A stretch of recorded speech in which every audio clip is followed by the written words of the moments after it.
All right, Wall fans, welcome to the live feed for episode 121 of Go Tell to the Wall podcast. I'm, of course, your favorite podcast host, the one and only Sean O'Rourke, and we've missed a couple weeks, so you know what that means? There's going to be a lot of, we're probably going to go over time, it's going to be ridiculous. So that being said, let's get into it.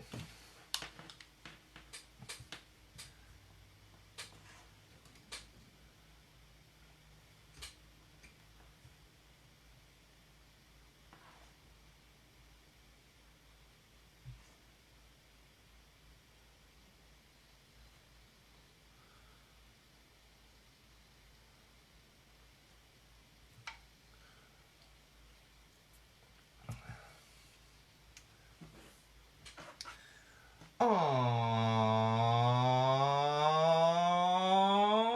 right, Wall fans, common sensors, podcast consumers, welcome to episode 121. That's right, 121 of Go Tell to the Wall podcast. I'm, of course, your absolute favorite podcast host, the one and only Sean O'Rourke, and we've got an action-packed show for you tonight. I'm not even going to temper expectations. I'm just going to say it is an action-packed show. We got lots of great stuff for you tonight, and part of that is because we missed a couple weeks. Had some scheduling conflicts, so unfortunately couldn't get into the studio to do full episodes. But if you follow our YouTube channel, you saw some new content was being posted on YouTube.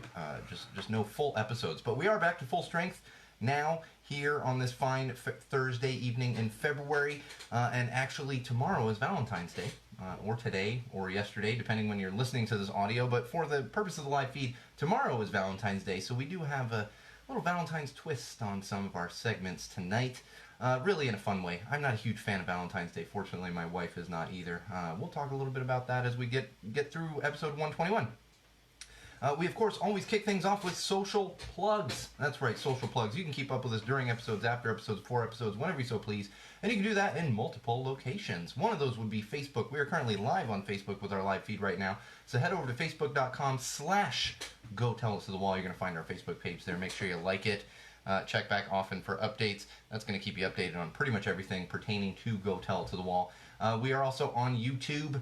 That's right, YouTube. Head over to YouTube, search Go Tell It to the Wall. You're going to see our channel right there. And you'll find all of our live feeds, all of our teasers, specific clips from the show, and most importantly, you're going to find the specific playlists on there. So if you're looking for mental health content, you're going to find it on there. You're looking for the beer reviews, you're going to find it on there. You're looking for rants, you're going to find all that stuff on there.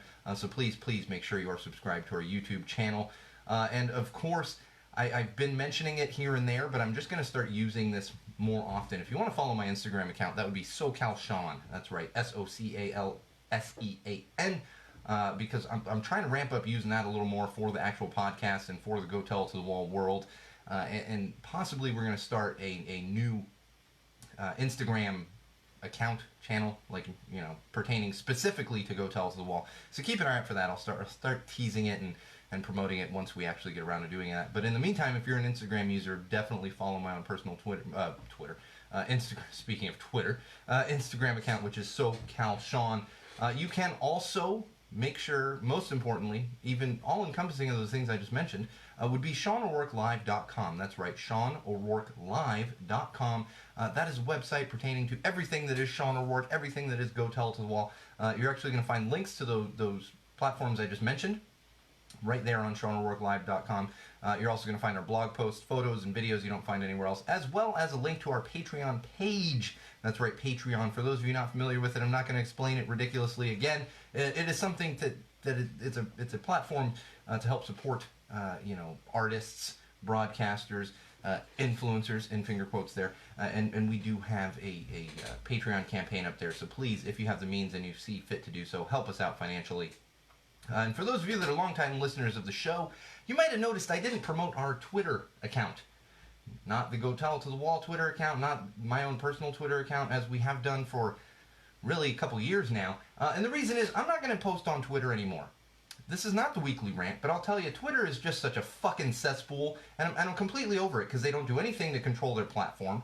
And you see everyone complaining about Facebook and stuff. The thing with Facebook is you can actually just keep that into groups and everything else. You don't need to deal with other idiots. The problem with Twitter is you deal with other idiots. And I'm just not doing it anymore. I'm completely over that platform. Jack is a son of a bitch, the guy that started Twitter. I don't even know his last name. And frankly, I don't care because Twitter is an absolute cesspool. It's a bunch of people running around tweeting out their thoughts and their ideas, and it's all fucking stupid. The majority of it's fucking stupid. Now, personally, I'm still going to use it a little bit to keep up on news and stuff. That does keep me up to date on some local things and everything, but we're just not going to utilize the platform anymore for Go Tell It to the Wall, for the podcast, for the YouTube channel, for any of that stuff. Just not doing it anymore. Because I don't want Go Tell It to the Wall really associated at all with Twitter. Because it's a disgusting platform, and I'm completely done with it. And I'm not going to get into further details on the stuff that I've seen on there that I've been dealing with, but it's absolutely disgusting. It's absolutely disgusting, and we're not going to do it anymore. So you can continue to follow it if you want. If you're already following it, that's great. But we're not putting any more content up through Twitter. I'm just not doing it anymore because it grows. It makes me want to throw up. The whole platform makes me want to throw up, and we're not going to utilize Twitter anymore. And that's kind of why we're going to start utilizing Instagram instead now, because I'm just done with the hate and the ridiculousness and the puffing out chests and all this other bullshit that goes on that platform. It's disgusting. It's disgusting. I'm about 30 seconds away from just deleting it off my phone. The only reason I still have it on my phone is it does keep me, like I said, apprised of kind of local news and everything else. I basically just follow newscasters and a couple politicians and maybe a couple. I don't even follow like famous. I don't care. I don't care. Move it over to Facebook or Instagram, and then maybe you'll get a follow from me. But personally, we're not doing the Twitter thing anymore. And that's where I'm going to leave that, because I'm not doing it anymore. I'm not giving them my content to then shit all over, because that's what happens on Twitter. And it's not even negative stuff toward the podcast. It's the ridiculousness of Twitter and the people on there, and I'm done with it. I spent the past 2 weeks like just blocking people like crazy. I'm like, nope. And now there's like 5 people that can actually interact with me on Twitter. I basically blocked all of Twitter because it's gross. It just makes me want to throw up. All right.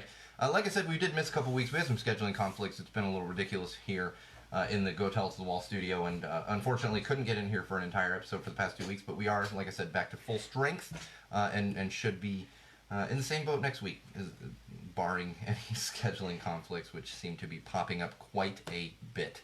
Hey, Matt. All right, beer this week. I'm actually really excited about this. I love this brewery. It's almost like they never disappoint. And it's Modern Times. Modern Times local brewery here, Southern California. They do have a tasting room in downtown Los Angeles if you're in the Los Angeles area. And this particular beer is the Mythic Worlds IPA. That's right, it's the Mythic Worlds IPA. It's actually a hazy IPA featuring the Galaxy hops. For those of you out there that are like hop geeks, I can't keep up with the various hops. Once in a while I do try a beer that's like, oh, this is, and it kind of sticks with me. Galaxy's not one of those, and I can't even think of any others off the top of my head. It's just, I'm like, oh yeah, no, that is good, and then remember it for a couple days and I'm done. That's right. Matt loves some Modern Times too. One of our big Go Tell It to the Wall fans, and my personal friend Matt Naring is on the live feed right now. But super excited about this one. It is tasty. I will warn everyone, if you're not an IPA fan, basically if you dislike IPAs, just overall, you're like, nope, this is probably not for you. But if you're a casual IPA drinker who's like, well, I like them sometimes, I don't like them, it is smoother, and that's the haziness of it. And I'm sure the hops in there and everything else. So it is a little smoother, but it does sit at a high alcohol content, sitting there at 7.5% alcohol content.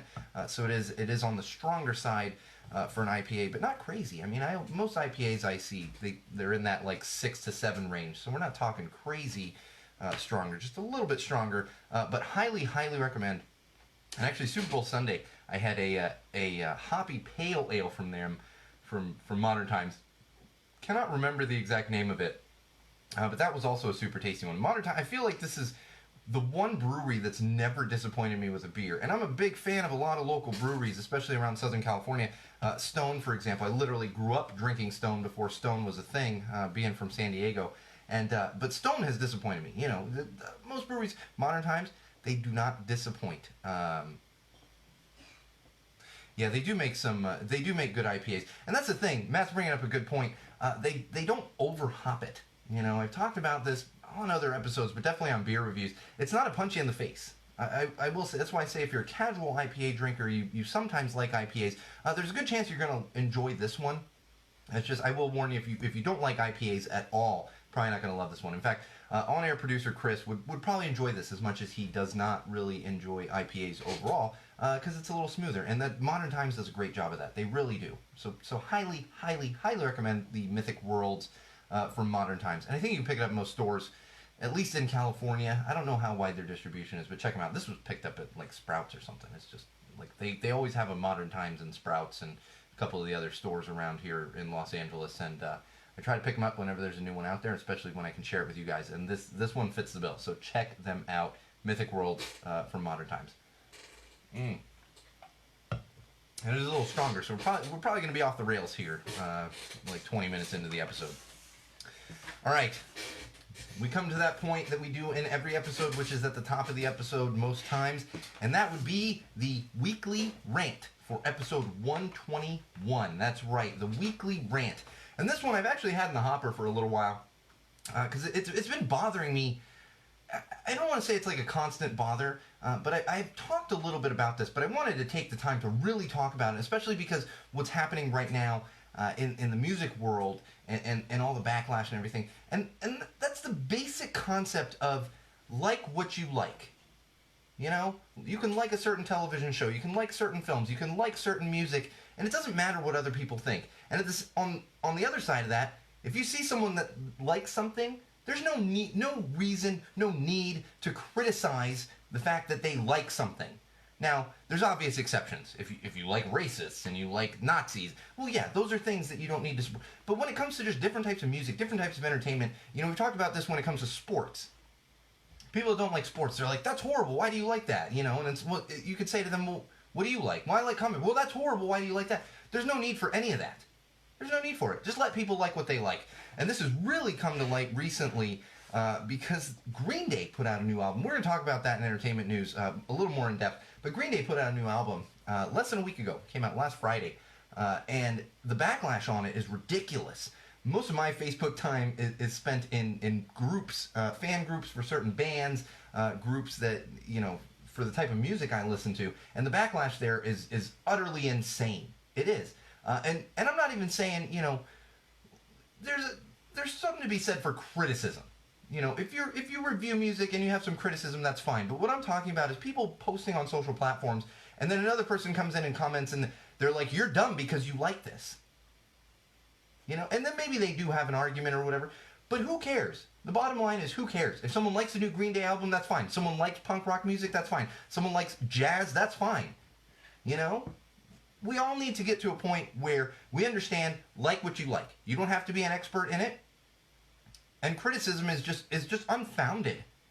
Because it doesn't hurt you personally if somebody's listening to a certain type of music. How does that affect your life at all? It doesn't. It doesn't. Let people enjoy what they enjoy. And especially in this day and age where there's so much content out there. There's so much content out there. When I was a kid, you had television and you could go to the movies and you had music. You had radio and music that you could go purchase. Now, podcasts and influencers, and the finger quotes, of course, and all, you know, YouTubers and all this, what are we calling the TikTok people? You know, the TikTok broadcasters or whatever. There's all this content out there. There's something for everybody. And just because something isn't for you doesn't mean you need to call someone dumb or insult them or try to put that particular thing down. For example, a certain kind of music, a certain type of television show, a certain film. I mean, I am shamelessly, I shamelessly promote Kevin Smith because he is the reason I went to film school. I don't watch the Oscars. I'm a film school graduate. I'm one of the worst film school graduates on the face of the earth because I'm not into these artsy films and everything. And a lot of people don't like Kevin Smith. And you know what? That's fine. You don't have to like Kevin Smith. I shamelessly love Kevin Smith. And that's something I will continue to do for the rest of my life.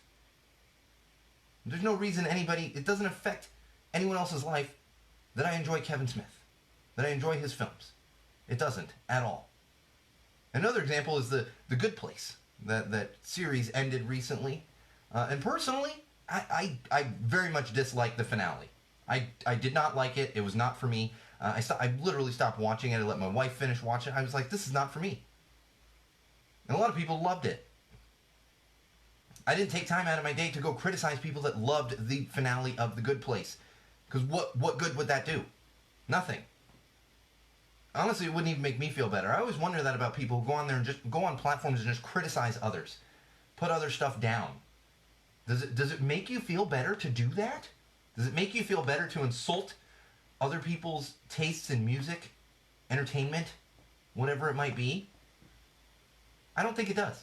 It wouldn't for me, and I can't imagine. And if it does for you, or you know someone that it does, maybe they need to question why it does. All right, there's an obvious exception to this. Don't listen to Journey. That's the one. You can insult Journey all you want, because I just don't listen to Journey. It's glorified karaoke music. Now, clearly I'm making a joke. If you like Journey, that's fine. And I rant and rave about things, but people are choosing to listen to this podcast. They're choosing to listen to Go Tell It to the Wall, and they know that that's what they're getting into. Maybe I will rant about something that I think is dumb, but I'm never going to do that to someone's face. And it's not like I'm talking behind people's backs. Don't get me wrong there. It's just I'm giving my opinions, and people are choosing to listen to my opinion at this point. Whereas if somebody posts and's like, this is a great song, and someone's like, you're dumb, that's a terrible song. Well, what good are you getting out of that? Again, unless it's Journey, then you can insult the hell out of it. But let people like what they like what you like, and when we all realize that it's okay to like things, we can be better to each other, we can do better, and everything will just be better. That's all I can say. That's all I can say. All right, let's move along to trending on social. This is where we get into a little bit of the Valentine's Day twist, of course, is trending on social. Got some good hashtags here for you, as well as a couple stories, and we're going to elaborate on a couple of these trending on social things as we get through our other segments, but because certain things are trending on social, we're going to talk about that. First one would be hashtag Galentine's Day. That's right. If you're not familiar with Galentine's Day, I don't know that this was officially started by this television show, but definitely picked up steam based on the television show Parks and Rec. And Galentine's Day was just this thing made up for Valentine's Day. And it's essentially, instead of going out on a date with your significant other on Valentine's Day, or maybe you don't have a significant other on Valentine's Day, it's all about women supporting each other. So I think this is a cool trend, especially if you're someone like me that, and I'm extremely happily married. I will be celebrating Valentine's Day with my wife and my kid to an extent, but we will be doing it at home. We'll be doing it at home. So I do like this Galentine's Day movement. In fact, Parks and Recreation actually tweeted out a photo of 4 of the actresses from the show all celebrating Galentine's Day together this year, I guess. So check out that one, hashtag Galentine's Day, if you're interested, want to see some funny things, some empowering things for sure. You're going to find on any of the social platforms that you search that hashtag. All right, this one, it's a little sappy, but I love it. Hashtag I'm a better person when. I'm a better person when. And definitely a couple of these spoke to me here. Somebody actually tweeted a gif of a cat like sitting in the corner, and it says, and I quote, hashtag I'm a better person when I am left alone with minimum human contact. I definitely have that feeling quite a bit myself. I don't want to say all the time, but definitely have that feeling quite a bit myself. And people are having fun with this. Yeah, that's there's some fun ones on here. So I would encourage you to check that one out if you need a laugh, or again, a little uplifting here. And I will say, hashtag I'm a better person when I'm with my wife. My wife is definitely someone that makes me a much better person. My daughter as well. My wife and my daughter are 2 people that make me a much better person, really on a daily basis. Because I mean, I'm a bit of an asshole now as it is.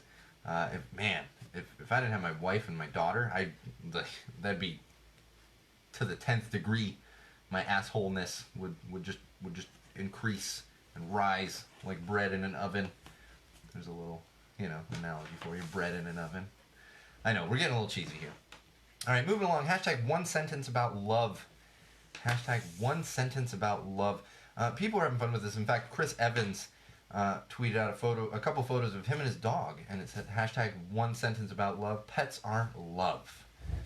He's got a couple emojis on there, and some people were definitely having fun with the photos of their pets as well. But I will say, this got me thinking, and I will say it's a little cheesy here. And we're going to kind of talk about this throughout a couple segments. Hashtag one sentence about love, and for me that is love is unconditional. Here's the thing. if you're sitting listening to this and you have a significant other, or for the love of God, hopefully not, but if you have children, and you have conditions with them to maybe make them earn your love, or you're trying to control, that's not love. That is not love. Maybe it's lust, but it's not love at all, because love is unconditional. It's absolutely unconditional. And if you're truly in love, there's not much that person can do that is going to make you not love them. And to me, that's one sentence about love. Hashtag when your ex calls. Hashtag when your ex calls. This is one to just get some laughs out of. In fact, a little morbid, but I saw someone post that hashtag when your ex calls, and it was like, I knew I didn't dig the grave deep enough. I mean, that's a little ridiculous. But people are having fun with this. And for me, this was definitely like a hashtag when your ex calls. Just let it ring. Just let it ring. I think throughout my life, ending relationships was like, no, we're done. Made it very clear. But once in a while, there were calls from exes.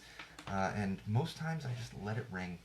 I would say 99.9% of the time, just let it ring. You don't need to. You just, I'm also kind of a rare breed on that, because I don't even hang out with exes. I know a lot of people are like best friends with exes and stuff, and it's like, no, that is not for me. We are exes for a reason. You go do your thing, I will go do mine. We are good. So I always say, just let it ring. All right, these I really enjoyed. These are just straight up funny, and I'm not even sure which site collected these, but we've got a little collection of tweets for Valentine's Day when you're married. These are all themed to Valentine's Day when you're married. I just want to share a couple of these with you. No specific hashtag, but it's just people sharing funny things. Where's the one that I wanted? Oh, here it is.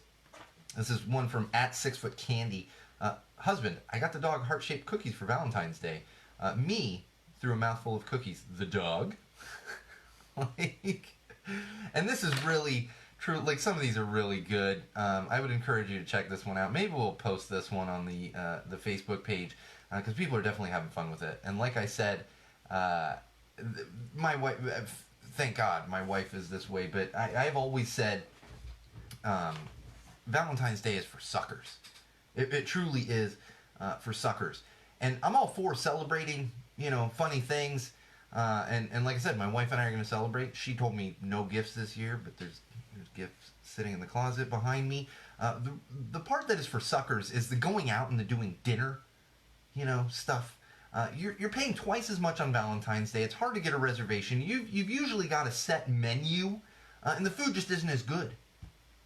It just isn't as good. My wife agrees, so it wasn't much of an argument, but I told her years ago when we were our first Valentine's Day together, which I think we did go out. We went out to a Burning Man event, our first Valentine's Day together. But I had said to my wife, I was like, you know what? Not my wife at the time, but my now wife. You know what? I'd rather go to 12 nice dinners throughout the year, once a month, schedule them, than to go to one Valentine's Day dinner. Because you're going to enjoy it more. You're not going out in these crowds, getting reservation, fixed menu, all this other stuff. That's the suckers part of it. So for me personally, my wife and I, we tend to enjoy dinner at home on Valentine's Day. Dinner at home. She's not going to listen to this episode in time, but I've got gifts, and tomorrow my daughter and I will go pick up some flowers and be all set for when my wife gets home from work, and I'll be making dinner, and we will enjoy a nice quiet Valentine's Day at home. Still celebrating it, but not getting out in the madness. It's just like New Year's Eve. I'm like, what? People are going crazy on amateur night, man. Amateur night. That's Valentine's Day. Amateur night. You can do the same things other nights, and it's not crazy, and people aren't all drunk and running their car into you, and Valentine's Day. Packed restaurants. Fixed menu. So much better on February 13th and 15th. It really is. Oh, and I'll tell you, I'll be picking up some Reese's Valentine's Day peanut butter hearts on the 15th, because that is one of my favorite things about Valentine's Day. Really, same thing with Easter. Everything goes on sale like the day after, and I love me some Reese's peanut butter eggs or Reese's peanut butter hearts, Reese's peanut butter, all the Reese's peanut butter shapes that they do for different holidays. All about it. I'll be buying a box of them on February 15th. All right, moving along here. We're getting off the Valentine's Day stuff for now. Hashtag Carnival Barking Clown. Hashtag Carnival Barking Clown. If you haven't seen why this hashtag is trending, it has to do with the Orange Menace, of course. This is a hashtag that has been put upon him, appropriately so. And I will say, if you're not familiar with the origin of this hashtag, I hate Michael Bloomberg. He should not be running for president. He is basically just another Orange Menace. You know, if he somehow wins, we're going to have to come up with a name for him. Because he's not very orange, but we're going to need another name. Hey, Bridget. But as much as I just don't like him and despise him, he was kind of brilliant creating this hashtag Carnival Barking Clown. Because that's really what I see when I look at the Orange Menace. Is a carnival barking clown. Absolutely. So check that one out. And there's some good memes out there going on with the hashtag Carnival Barking Clown.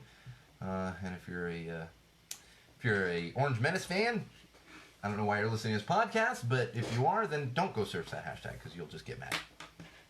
All right, I want to get serious for a minute. And there's a reason there's a reason these are in social platforms, and we're going to talk about the second of these two more in depth when we get to the parenting segment. There's been some stuff flying around regarding Ashley Judd. And I wasn't even familiar with this until I was doing a little bit of research for this particular episode. She was actually campaigning for Elizabeth Warren. We don't talk politics on this show, but I'm a big Elizabeth Warren fan. I'm a big Bernie Sanders fan. I'm hoping that it's one of them that gets the nomination. For me, ideally, they run together. Boom, let's get it going. So I do love some Elizabeth Warren. Ashley Judd was campaigning for Elizabeth Warren, and Elizabeth Warren tweeted out some videos or photos, whatever it was. I believe it was on Twitter. I found this through some research on articles, and Ashley Judd's face. People thought it was a little puffy. And if you know Ashley Judd and you look at her, you're like, yes, that is a little puffy. People just started railing on her, going crazy about how her face was. And unfortunately, of course, is the kind of world we live in, where people were talking about how ugly she was and everything else. Now, let's unpack this for a minute, because that's ridiculous either way.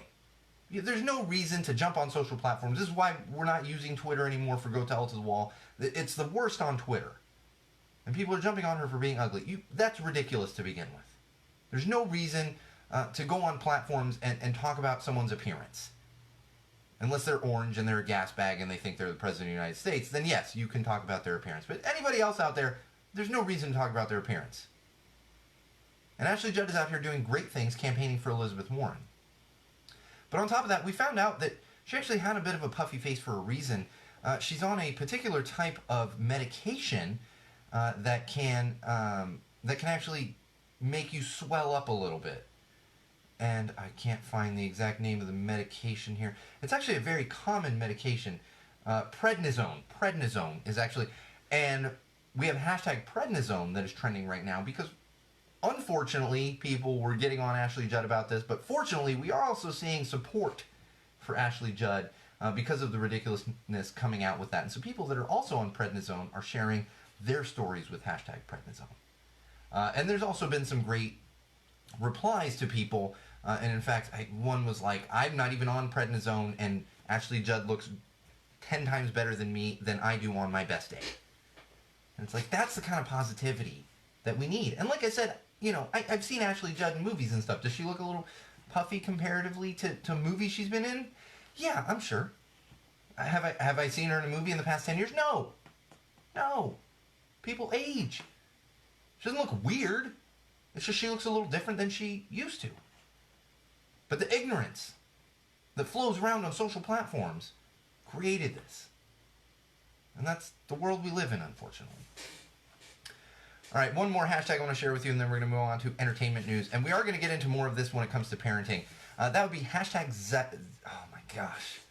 I should have looked up the pronunciation beforehand. Hashtag Zaya. It's either Zaya or Zaya. Z-A-Y-A. And apologies to Zaya or Zaya. It's just, I didn't look up the exact pronunciation. It's Z-A-Y-A. This is Dwayne Wade's transgendered daughter. Who came out recently as transgendered. And unfortunately, again, we live in a world where people are getting on not only Zaya, but Dwayne Wade and Gabrielle Union, who is her stepmother, Gabrielle Union, for letting this happen. Not even kidding. Some of the stuff made me sick. I actually did look at some of the replies on this hashtag. Made me utterly sick. In fact, there was someone that tweeted just a response, and it was because it said, there was a tweet about Zaya, and it said something. I can't remember the exact tweet, but it said, her. And a couple people responded, her, question mark? And it's like, yes, her, you ignorant son of a bitch. But unfortunately, we live in a world where people can't accept that. And we're going to talk more about that when it comes to parenting, because I think this is a very, very, very important topic, not only regarding parenting, but regarding unconditional love that I talk about. Unconditional love. But social media is a cesspool, and people think that they need to get their opinion out there and get their hatred out there because I guess they think it makes them feel better. It doesn't. It ain't making you feel better, dude. It's just not. All right, let's get into some entertainment news. A couple things to get in here real quick before we move along regarding entertainment. And I've got some great music news for you if you're not familiar with what's been happening. Rick Moranis, who was the star of Honey, I Shrunk the Kids and Honey, I Blew Up the Kid, which was always a weird title for me. I remember seeing that title come out and I was like, whoa, they shrunk the kids and now they're blowing them up? And I'm thinking like, blowing up like a bomb. Like, no, made the kid giant. So Rick Moranis is actually, we just found out recently, he is returning for the Honey, I Shrunk the Kids reboot, which is called Shrunk. We talked about this a while ago on the podcast. And we already knew that Josh Gad is starring in Shrunk. And once this Rick Moranis news hit, we now know that Rick Moranis is playing the father of Josh Gad. He is reprising his original character from Honey, I Shrunk the Kids. And the extra interesting thing here is, if you're not familiar with Rick Moranis, he actually retired from acting for a long time. It's actually a heartbreaking story. Unfortunately, his wife passed away. And when his wife passed away, he retired from acting to just take care of his kids. Has not been acting for, 20 years, maybe not that long, but close to it, 20 years that he hasn't been acting. And I'm also curious to see if he's going to pop up in the new Ghostbusters movie, which is also going to be very interesting. But congrats to Rick Moranis. And congrats is not the right word, because he's probably living a great life. But it's nice to see a great actor get back out there. And I'm sure now that his kids are a little older, he's able to do it, and it's a little easier for him to especially sign on for something that is a reboot in a way of a franchise that he started, Rick Moranis. I'm a big Rick Moranis fan myself, especially because of Ghostbusters. I was a huge Ghostbusters fan since I was a kid, so I enjoy some Rick Moranis. So I'd like to see him do well, as long as that's what he wants. Hopefully this wasn't a thing where he just kind of got pushed into it and was like, fine, I'll do the damn thing. If that's the case, then I don't hope it does well, but I hope it does well if this is what he wants. I'm also a Josh Gad fan. He was great in Book of Mormon. Olaf, he's good in those things. All right, moving along. Speaking of reboots of things from the 80s and 90s, Mighty Ducks. That's right. Mighty Ducks is officially getting a reboot for Disney Plus. It's currently in development here, so we don't know a ton about it, but we do know that Emilio Estevez has signed on to reprise his Gordon Bombay character from the original Mighty Ducks and D2, which was the Mighty Ducks sequel. I think they did a D3. Was he in D3? I don't know. Mighty Ducks is really the original. That's all we need to worry about. We do, and like I said, still in development, so we don't have a ton of information, but we do have some information that apparently now the Mighty Ducks, that ragtag team of kids from the original movie, they are actually the powerhouse hockey team now in Minnesota.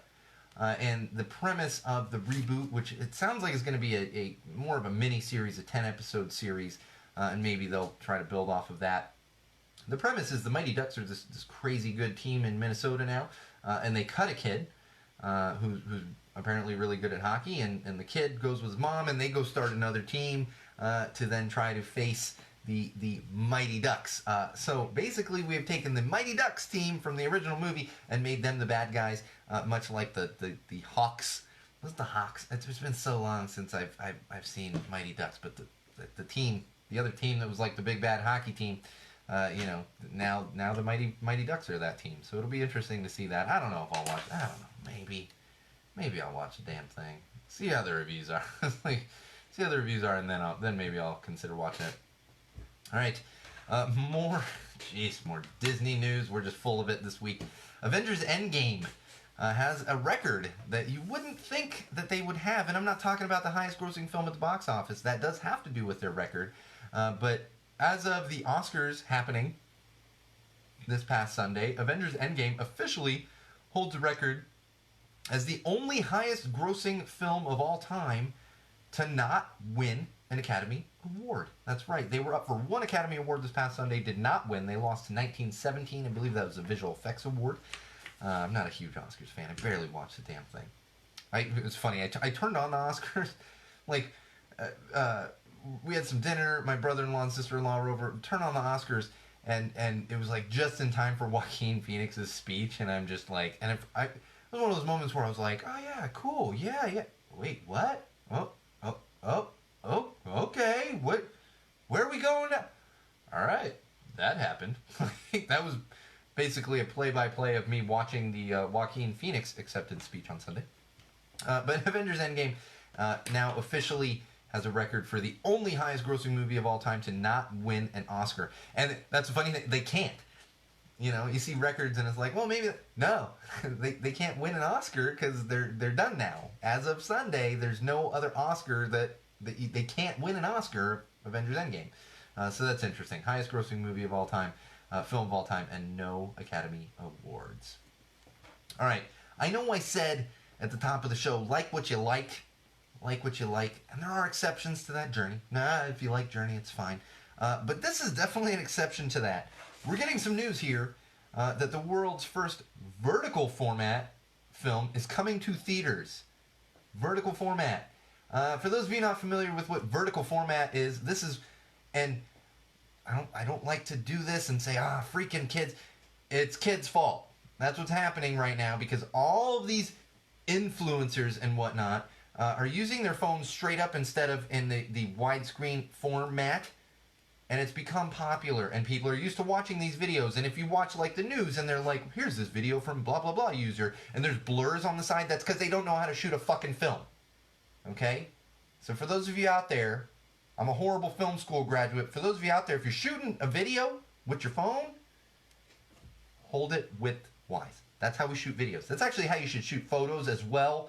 But Instagram has kind of killed that. I blame all these platforms. Hold the phone vertically. This is actually, and it's funny, that you can't make this stuff up. The name of the film that's being developed to be shown in vertical format in movie theaters is called Escape from Hell. And you'll definitely be in hell if you're watching a film in a vertical format. I would never, ever, ever, ever support something like this.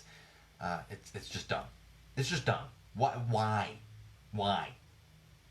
It's fine if you want to make content that's meant to be viewed on a phone. Don't put it on a big screen in a movie theater. That's just stupid. Stupid. I know I said like what you like. Don't like this. Be smart. Do it correctly. Wide format. That's how you shoot things. It's obvious. Like I'm on live feed right now. Wide format. You know, if I had it like no, that's not how you do it. Jeez. I literally learned, like in photography too. I learned this in photography. Unless you're shooting portraits, hold the camera the correct way. That's ugh. My old man might be showing a little, but I don't care because like that's the correct way to do it. That is the correct way to do it. All right, Birds of Prey. This is a film that came out. Oh gosh, I think it came out recently, last week or the week before. It bombed at the box office. Did not do well at all. They're probably gonna Warner's gonna lose money off of this one. So to combat the horrible box office, DC and Warner and I can't, like, it's so ridiculous. DC and Warner Brothers changed the title of the film now that it's in theaters. But they didn't really change it. So the film was called Birds of Prey when it came out. So what they did was they put Harley Quinn, Birds of Prey as the title. So they just put Harley Quinn in front of it. And apparently Warner Brothers and DC think that's going to fix their ridiculousness at the box office. Spoiler alert, probably not going to change anything at the box office. Just nobody cares. Nobody wants to see your film. And I don't even know anything about it. It could be a good film, could be a bad film. I don't watch a lot of the DC films. I don't watch a lot of the Marvel films. I was talking about this with my hairstylist yesterday, and we were talking about the Oscars. I went in to get a haircut yesterday, and she was like, yeah, I don't watch... I can't... I fall asleep watching action films. And I was like, I kind of do too. There's obvious exceptions on Marvel films for those of you that have been longtime listeners. And that would be Deadpool. Those are fantastic films. Ryan Reynolds is my biggest man crush on the face of the earth, and I think he's brilliant in those, and the Deadpool films are brilliant. But outside of that, I'm not a huge fan either. And I'm not saying you're terrible if you like them. Like, that's fine. Like, Marvel films. I watch them. I was thoroughly not entertained by Endgame, but I understand why people would be entertained by that. I had very little interest in it. And circling back around to the Oscars, we found out this week the Oscars hit an all-time low in viewership. To give you an example, the Oscars last year in 2019 did 29, and this was funny, all-time low. Last year did 29.6 million viewers for the 2019 Oscars. For the 2020 Oscars, they did 23.6 million. So 6 million less people watched, but I always laugh at these things. 23 million people still watch the damn thing. Seems like a lot of people watching the damn Oscars, and like a lot of people don't have interest in the Oscars. See, I live in Los Angeles. Everyone here works in the industry. I mean, Jesus Christ, I worked at Disney for 8 years, and if you're not familiar, the Oscars are on ABC. It's a Disney-owned property. Just right up in my face all the time. But personally, I don't like the Oscars. I know there's a lot of people out there that have no interest in the Oscars. Around Los Angeles, yes, everyone's interested because, like, well, I'm in the industry. I have to watch the Oscars. Good for you, dude. Watch them. I totally forgot they were on until I'd finished eating dinner and sitting having a couple drinks with my brother-in-law and sister-in-law here, and I went, oh, let's flip on the Oscars because those are happening right now. Zero interest. I also didn't see a limo driving through the neighborhood, so I must have missed that because I know Billie Eilish was headed down to the Oscars for her performance, and usually when she's got something going on, you're like, why is there a gigantic limo driving through? Oh, it's Billie. Yeah, that's why. All right, one more. Oh, no, I've got a couple things here. Another thing, this one's just killing me. And I know Bridget's going to relate on this. Because actually, I think Bridget has annual passes.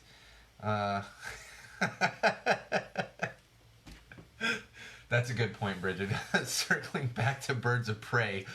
Bridget says, oh shit, that's about Harley Quinn? This is new information. Like that's basically the thought I had, Bridget. I was like, but she's on all of the things. Like it's.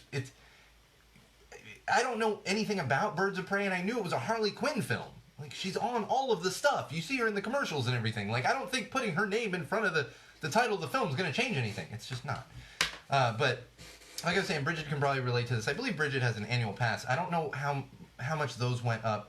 But we did this week get news of a price increase for Disneyland. Good Lord. Disneyland. Now they actually have a pricing tier that there are certain tickets, and they have this. I'm not going to get into all the details of it, but they have it. Like if you're going on a weekend, you're going to actually pay more to go to Disneyland now as opposed to a Wednesday, which Wednesday's statistically the best day of the week to go to Disneyland crowd-wise. For those of you not aware of that, but we have hit a point now where you could end up spending $200 for a day ticket to Disneyland. $200, over $200.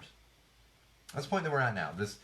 These price increases, and here's the thing: honestly, as much as I joke about Disney's greed and everything else, I'm really not gonna lean into that as much here because I do get it. Disneyland is a great park. When I worked at Disney, I'd go to Disneyland quite a bit. And I remember working with Magic Mountain, doing a concert up there, and walking around with a couple other Disney cast members and being like, you would never see Disneyland this dirty. You wouldn't see this trash here and everything else.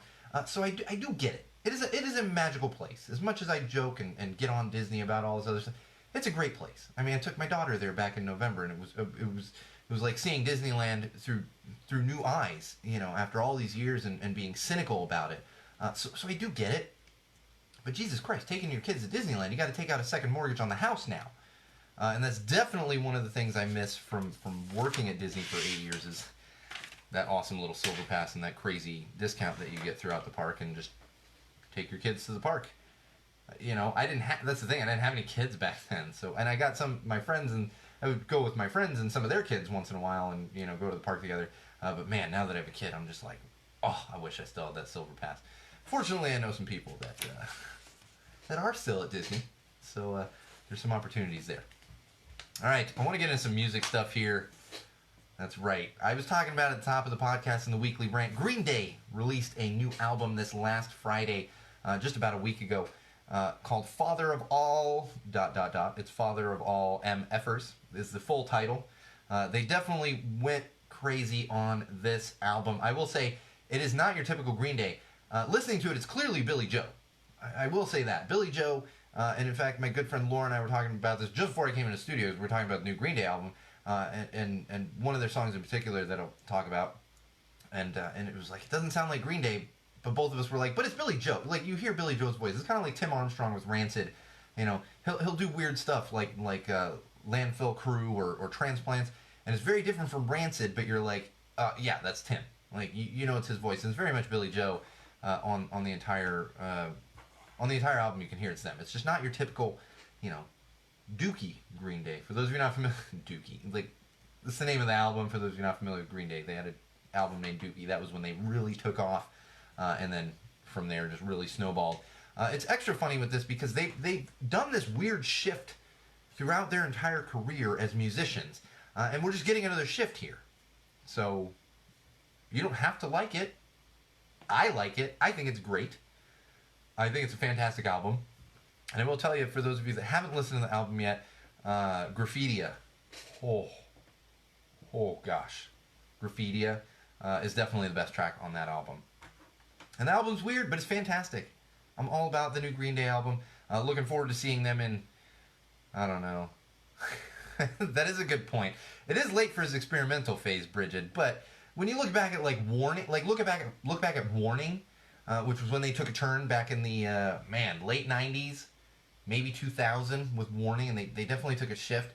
And then American Idiot was very much Green Day, but you had some auto-tuning and stuff, and it's just, you know, and it's not for everybody. You don't like it, that's fine. Don't like it, I'm enjoying it. Graffitia, definitely the best track on the album, in my opinion.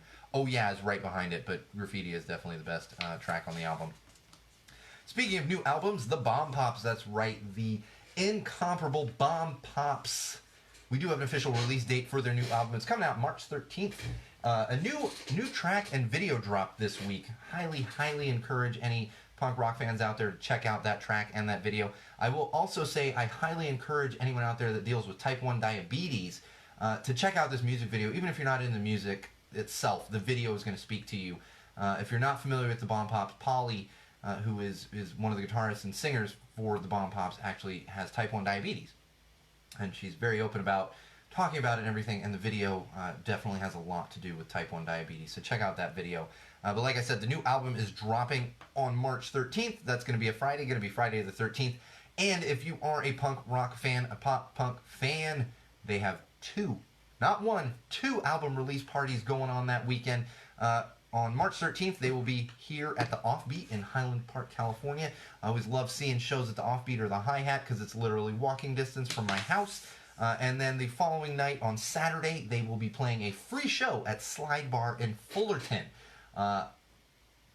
Your favorite podcast host, the one and only Sean O'Rourke, will be at both of those shows. Both of them. I will be at a third show on that Sunday, but I will not be promoting that at all until I buy my ticket for it because I don't want it to sell out. We'll promote that on the next episode. But definitely check out the Bomb Pops. I love them. Fantastic band. Great people. I love hanging out with, like, every time we go to a show, we're hanging out, you know, and you run into Neil and Jen and Polly and Josh. And in fact, I saw Jen play an acoustic show like a week or two ago, and Neil showed up, and it's so much fun. They're just good people. So it's always awesome when you have great musicians who are also great people and you know, humble and a little down to earth. And they are on Fat Records, which I know I've talked about Fat Mike on here. We tend not to promote Fat Mike, but based on everything else that's going on in the world, what he did a couple years ago was really not that bad compared to, you know, what the President of the United States does on a daily basis. All right, let's move along to some parenting. And see, I'm going to go over time, as usual. Missed 2 weeks, go over time. Probably won't have enough time for tech news. It's funny. I've been sitting on this one for a couple of episodes now, and I just find it so funny. And this one I will share to the Facebook page. It's an article from Huffington Post, and it's all about the lies we tell our kids. They actually collected a bunch of posts from parents, you know, Twitter and Facebook and social posts from parents, talking about the lies they tell their kid. I'm sure Bridget would have some funny ones to tell as well. I didn't think that much about this one just because when I was reading through the article, I was laughing so much. But one of them is definitely the ice cream truck thing that we've all heard. You tell your kids, oh, the ice cream truck plays music when they're out of ice cream. In fact, I have a good friend who however it came up, he told me, he's like, I'm going to tell my kids that. And I was like, well, how do you explain to your kid when they see other kids running up to the ice cream truck? And he's like, oh, no, you just tell them those are the kids that owe money to the ice cream man from when they had ice cream. And I was like, oh my God, that's evil, but it's brilliant. And this is people, just the lies that they tell people. And I want to share a couple of these with you. And this is from at Pro Worrier, not Warrior, Warrior. Me, I try really hard not to lie to my kids. Also me, we can't go to Disney World, it's locked. That's pretty good. This one I love as well. It's from at the dad. How'd this guy get the oh, it's a blue check mark. It must be a publication or something. And I quote, I've convinced my son that all toys come with their own unique batteries, and when those batteries die, that toy dies with them. Unfortunately, I can't use this one. My daughter knows that batteries can be changed out, and have to do it quite often. And she will come and be like, it's not working, can you change the batteries? And she's 3. I'm like, yes, let me go change the batteries. That's a great thing about like 3-year-old toys. You got to unscrew everything. It's not just like taking the back off the remote and put the batteries like, screwdriver and all this other stuff. So I get that, especially for annoying toys. There's a lot of annoying toys out there. Of course, I'm used to it. My wife will probably tell you most days I'm quite annoying, so I'm just used to my daughter. I'm not saying my daughter's annoying, but like I play hand percussion. My daughter has some drums. It's like I can't really be like, stop playing that drum, and then I'm in the studio like, no, it doesn't work that way. So I'm just kind of numb to it at this point, I guess. But we're gonna share that one on the Facebook page because people just like people are having fun with this, and I was definitely literally laughing out loud with a lot of these posts that I was reading. All right, I'm gonna have to skim over this, and we're probably gonna come back to this because I think this is an important thing, and this is what I teased at the top of the not teased, but what we talked about in trending on social, and that was hashtag Zaya. And this article that I was reading, it talks about, and I want to share this quote with you because Zaya is 12 years old, I believe. She is 12 years old, and of course, as I said, Dwayne Wade and Gabrielle Union have been incredibly supportive of her being transgendered, which I talked about unconditional love. If you love your kids, you're going to love them no matter what. You're going to love them if they're gay. You're going to love them if they're transgender. You're going to love them if they're not transgendered, but just a cross-dresser, transvestite. You're going to love them. And Dwayne Wade and Gabrielle Union are doing a fantastic job of this. And I want to share this quote with you from Zaya. And I quote, "Just be true to yourself. Because what's the point in being on this earth if you're going to try to be someone you're not? It's like you're not even living as yourself." She is 12 years old. 12 years old. And a lot of people are just too young and all this other stuff. No. All you have to do is hear that quote and understand that 12 years old is not too young to start realizing who you're really meant to be. And I applaud Dwayne Wade. I applaud Gabrielle Union. I applaud Zaya most of all. And I also applaud everyone out there that's supporting. And anyone out there who's being hateful and thinking this is terrible, go look at your own life. Go ask yourself why you are getting on a 12-year-old for wanting to live her true life. Ask yourself that if you're someone that feels the need to spew hate. Because most likely, there's something wrong with your own life. Zaya's not affecting your life at all. At all. Her identity has nothing to do with you. So shut it. And like I said, it is great to see the people supporting. It's just not great to see the people criticizing. All right, I want to talk about it. I'm going to try to get through this as quick as possible because we are running short on time. I actually have a story for you. And it's very heartwarming. And maybe it's not going to be incredibly heartwarming for you, but it was very heartwarming for me. And it's so little. It's such a little thing. So yesterday I go to get my haircut, and my salon screwed up. I live like 2 blocks from where I get my haircut at my salon here. Shout out to the Hive and Amanda, who does a fantastic job with my hair. But they had a scheduling issue with the computer.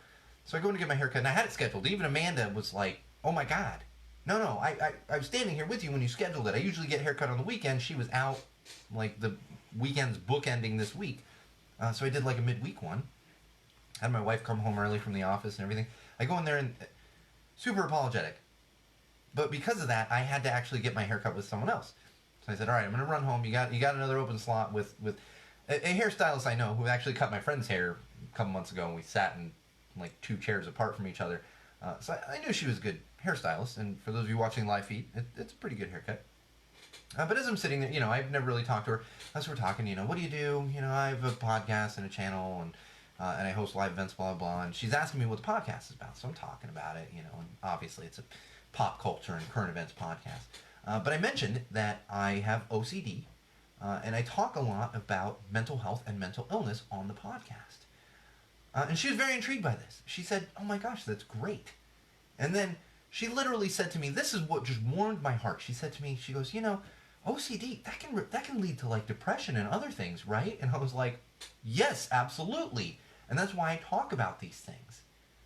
And she was touched by the fact that we're trying to erase the stigma. And as I'm talking to her, I'm going, 15 years ago, getting my hair cut like this, unless you were very well versed in mental illness or you had one yourself, you wouldn't have known that. But we are getting better as a society with this. There was no stigma from her. She fully respected it. And she had that little bit of extra knowledge that something like obsessive compulsive disorder can also go hand in hand with depression and anxiety. It warmed my heart. Absolutely warmed my heart. And you can see we are moving along. We have a long way to go. But we are moving along when it comes to awareness and education around mental illness and mental health. And in fact, companies are getting behind this. It came out recently that Lululemon, where it costs you $300 to get a pair of sweatpants, regardless, Lululemon is actually working on a mental health program for all of their employees. And I've seen this come out from other companies as well. Companies are actually making this a priority and something that they are focusing on for their employees. Mental health care. And it's fantastic to see this. Because I think back to when I was working for big companies and I was having debilitating mental illness at the time, and I was terrified to say anything. I was terrified to not go into work. Terrified. I didn't want it to affect my job. But this is also very heartwarming because we're seeing companies are getting behind this. And they're realizing there is a need for it. And they're realizing that people out there, there's nothing wrong with them because they are dealing with a mental illness. So I applaud you, Lululemon. I applaud any other companies out there that are working toward programs, support for their employees. Maybe stop charging $300 for some sweatpants, but outside of that, you're doing a great job, Lululemon. And I want to share this with you. This kind of goes hand in hand with mental health as well as parenting.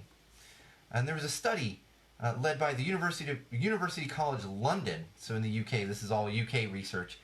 They actually did a study and attached accelerometers to teenagers to study their movement and their mental health, and found that teenagers who are sedentary, who sit too much, are more prone to depression as they become adolescents. So if you have, for just as an example, a 14-year-old who sits around and just watches television and plays video games, sits on a computer or whatever, according to this study, they are more likely to develop depression as they become adolescents. I'm not going to get into all the numbers here. They have all kinds of numbers to support it. It was literally a case study with teenagers. So I just wanted to kind of go top end on that and point it out to everyone. But two things that come from this. You shouldn't sit too much anyway. We didn't need a study to tell us that teenagers need to get off their ass and get out of the house. And on the other side of the coin, I will tell you, I was not a sit-around teenager. Not a sit-around. I played 3 sports throughout high school. In middle school, I got home from school and my inline skates went on my feet. And that was until my mother not yelled at me, but yelled for me to come inside and have dinner. That's what I did. Did not do a lot of sitting around. And especially in high school. Never sat around. Like I said, played 3 different sports, had summer league basketball, had running camp during the summer because I was a track athlete, and I was also very, very, very much into bodyboarding throughout the summer. When I was a teenager in high school during the summer, I went to the beach every single day for a sunset sesh, either out at La Jolla or Oceanside. And the reason I bring that up is not to brag that I was an active teenager. The reason I bring that up is I have debilitating mental illness that was developed really before I was even a teenager. So it's not to say it's going to eliminate it, but it's going to help. It's going to help. And like I said, nobody, especially teenagers, nobody should just be sitting around all the time. You know, you can have a bad day and you can watch 4 movies at home, have a stay-in day, that's fine. Not every day. Not every day. So nobody should be sitting around. But just be aware of that, especially if you have teens at home or adolescents, just to help them be more active. I think that's good for you in general. That being said, as much as I do have a debilitating mental illness, when I'm active, that helps me with it. That's part of what got me into triathlon, as an adult, was it helped with my mental health. All right, I want to get through a couple of these tech items real quick because there's a couple of good ones, and there's actually a couple that I had put aside for a while here. Facebook has a new partner. They have partnered with Reuters. Reuters is going to start fact-checking everything on Facebook. So this is great because Facebook was under a lot of fire, and Facebook's a cesspool, not nearly as much as Twitter, but they've been under fire for some false information and letting things go out. And so, of course, in response to that, they have partnered with Reuters to do fact-checking on Facebook. And they're clearly trying to avoid a firestorm. And I won't say good on you, Facebook, because they're trying to cover their asses, but this is a good thing to not see misinformation coming out on Facebook, because a lot of people see things on social platforms and they take it for fact. It's like, no. Just because someone posted it doesn't mean it's actually true. Anyone can do this shit. Like, you just need an electronic device. It's not hard. So that's new. That'll hopefully make it a little better. Searching through Facebook and scrolling through and all that good stuff. Match Group has actually invested in a company called Noonlight, and Noonlight is going to provide safety features. If you're not familiar with Match Group, they own Tinder, they own Match.com, they own a few other of those dating sites, and the Noonlight is actually going to implement more safety features within the apps. So if you're having a bad date or you end up in a dangerous situation, they're creating stuff that can help with that, whether it's getting in touch with law enforcement or calling an Uber, whatever it might be. That is stuff that's coming down the pipe. So if you use dating apps, look forward to that. I think this is a great idea. I think it's fantastic. I'm not familiar with dating apps. I never use them, and I'm not saying like I was too cool to use dating apps. And then no, I never used them myself. I think they're great. I think maybe if I was single at my age and in this day and age, maybe I would now. I wasn't used. I've been with my wife for 7 years. We've been married almost 5 years. And I was not using them before that. So, but I do see the importance of it. And I think it's great to have safety features built in, because you could end up on a bad date. I'd been on some bad dates in my lifetime, and that was not even using a platform where you have people going on there. I don't want to say there's a lot of predators on there, but you have people going on there that are definitely, not everyone, but you have some people, I'm sure, that are trying to take advantage of other people. So it's good to see those safety features come in. FTC, the Federal Trade Commission, this is something we talked about like maybe even over a year ago. They cracked down on influencers, influencer marketing. And that was when you had to start including the hashtag sponsored. You had to specify that it was a sponsored ad if you're posting it on one of your social platforms.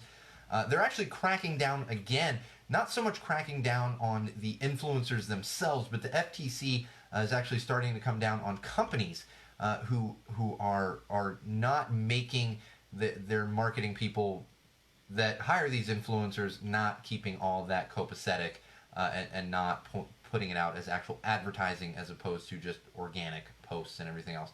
For those of you that aren't aware, there has not been a single beer on the podcast that I have been paid to promote. There is not a single beer. There's been a couple that I've gotten for free, but not for free with the purpose of please go and do this. So anything is promoted here on Go Tell It to the Wall, unless it's been specified as sponsored, which has been like maybe one thing over the last 3 years. None of it is sponsored. It's literally my own opinion. It's me talking to a wall, yelling at this wall, and some people are watching, and some people are listening to it after the fact. None of it's all my own opinion.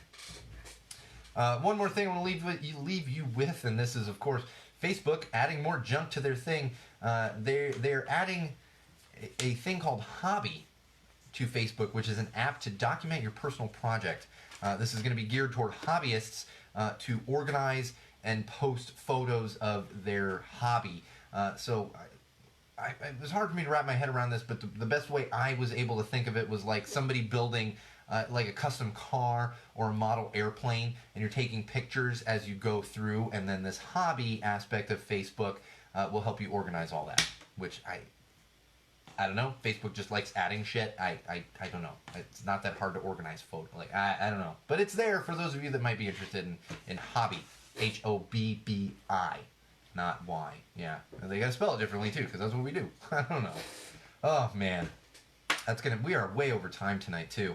That's gonna do it for me. I'm exhausted. It's like 50 degrees outside. I'm gonna go outside for a minute and shiver and then come back into the warmth. But yeah, that's going to do it for us for episode 121. I know, like I said, we missed 2 weeks, but we will be back next week. Same wall place, same wall time. Remember, you can keep up with us on Facebook, facebook.com/GoTellItToTheWall. Also on YouTube, head over to YouTube, search Go Tell It to the Wall, subscribe to our channel. My own personal Instagram account, which is SoCalSean, SoCalSean. Make sure you're following that. And most importantly would be SeanO'RourkeLive.com, which you will find links to those things I just mentioned, as well as blog posts and all that good stuff, all living on SeanO'RourkeLive.com. That's your one-stop shop for everything that is Sean O'Rourke, the one and only Sean O'Rourke, as well as everything Go Tell It to the Wall. As I said, this has been episode 121. I am your absolute favorite podcast host, the one and only Sean O'Rourke. We'll see you next week with episode 122. And until then, remember, wall fans, common sensors, podcast consumers, no matter what you do, no matter who you're with, no matter where you go, and especially no matter why you are doing it, always, always use common sense.